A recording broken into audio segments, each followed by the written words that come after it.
Good morning, budding canners. I stepped out into my pantry today and grabbed some blackberry jam that I thought had sealed when I processed my jam, and it didn't. And that prompted me to go ahead and do a video on how do you know if your jars have sealed. So let's get right into it. I brought 2 jars in from my pantry, hatch salsa that I made last year and some blackberry jam that I made this spring. When I first bring a jar in that I think have sealed that I'm going to use and I have canned it, I'm going to open the jar, take if I have one of these screw bands on, I'm going to take it off. And then the first thing I'm going to do before I try and open this, which I usually use a can opener, before I try and open it with the can opener, I'm going to see if I can use my fingernails to open this. You shouldn't be able to.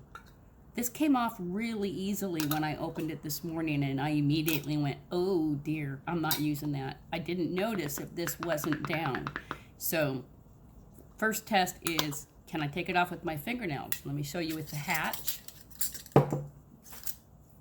This is my hatch salsa. I'm going to try and get this off. There's no budge in this. This is a well-sealed jar of salsa.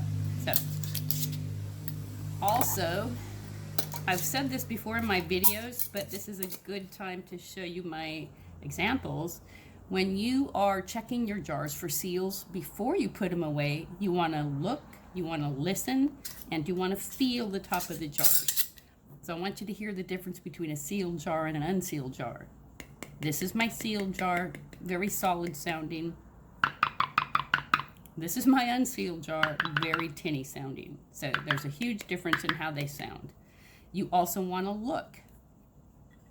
You can see that there's a little bit of an indentation in this hatch salsa jar. That's what you want. When you're looking at this, you can see that there's a dome on this. This did not suck in and seal. So there's a definite dome. And as I'm looking, I'm also feeling. You can feel the difference. I also want to point out, this is one of those off-brand lids that I got last year when everybody was out of canning lids. So I went ahead and bought an off-brand on the internet, and don't do it, guys. First of all, you'll see that there is no ball or care on the top of the jar. It's just a blank silver lid. That was my first indication that these were off-brands. Even though the box said ball lids, they absolutely weren't. So I went through several of these before I decided these just aren't safe and they're not going to cut it. So don't buy off brands. They're crap, they suck.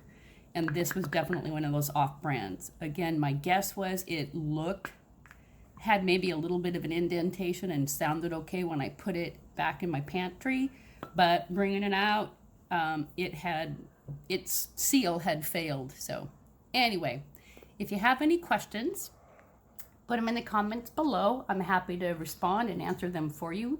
And if you like my video, hit subscribe and like, and I'll see you in the next one. Stay safe. If there's any doubt, don't eat it.